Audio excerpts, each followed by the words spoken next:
നോക്കിക്കോ, നിങ്ങളുടെ കുഞ്ഞിനെ തന്നെ ഞാൻ പ്രസവിക്കും. നിങ്ങളുടെ ഭാര്യയായിട്ട് തന്നെ ഈ വീട്ടിൽ ഞാൻ മരണം വരെ ജീവിക്കുകയും ചെയ്യും. അത് നിങ്ങൾക്ക് ഉടനെ തന്നെ ബോധ്യപ്പെടും.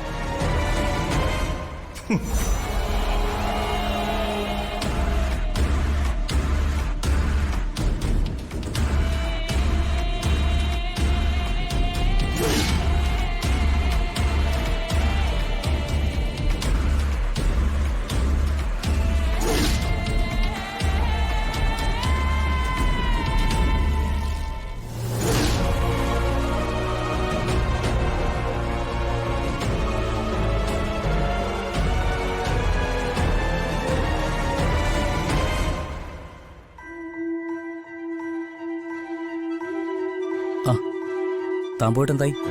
നന്ദേട്ടനോട് സംസാരിച്ചോ?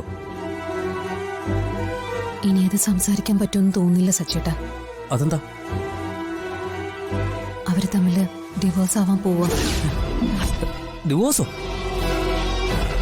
എടോ, താൻ എന്തൊക്കെയാ ഈ പറയുന്നേ? അതിനാർക്കാ ഇപ്പോൾ ഡിവോഴ്സ് വേണ്ടേ? ഞാൻ പറഞ്ഞത് സത്യം.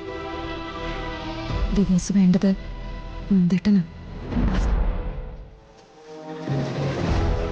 നമ്മൾ വിചാരിച്ചതുപോലെ ഒന്നും അല്ല കാര്യങ്ങള്. നന്ദേട്ടൻ പഴയതൊന്നും മറന്നിട്ടില്ല.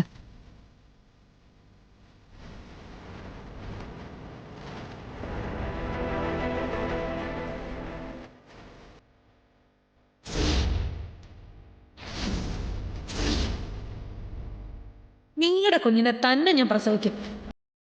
നിങ്ങളുടെ ഭാര്യയായിട്ട് തന്നെ ഈ വീട്ടിൽ ഞാൻ മരണം വരെ ജീവിക്കുകയും ചെയ്യും. അത് നിങ്ങൾക്ക് ഉടനെ തന്നെ ബോധ്യപ്പെടും.